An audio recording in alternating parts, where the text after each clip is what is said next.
নমস্কার বন্ধুরা, আজকে যেটা বানাবো সেটা হচ্ছে বিট ভর্তা। এই জন্য আমি প্রথমে বিটটাকে গোল গোল করে কেটে সেদ্ধ করে নিয়েছি।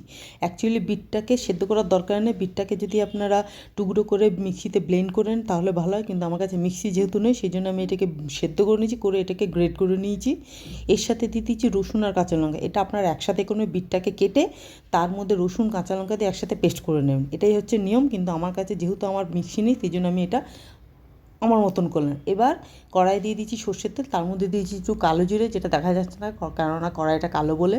তার মধ্যে এটা আমি দিয়ে দিলাম, এটা পেস্টটা আপনারা দিয়ে দেবেন। এখানে আমি এই মিক্সচারটা দিয়ে দিলাম। এর মধ্যে আমি দিয়ে দিলাম একটুখানি সামান্য পরিমাণ মতো একটুখানি নুন আর একটুখানি ব্যালেন্স করার জন্য চিনি।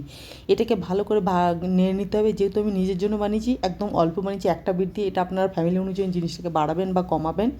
আর এটা খেতে সত্যি খুব সুন্দর হচ্ছে, গরম গরম ভাতের সাথে জাস্ট জমে যাবে। খেয়ে দেখবেন। সবাই ভালো থাকবেন। আসবো নতুন এক কোনো ভিডিও নিয়ে। ধন্যবাদ, টাটা।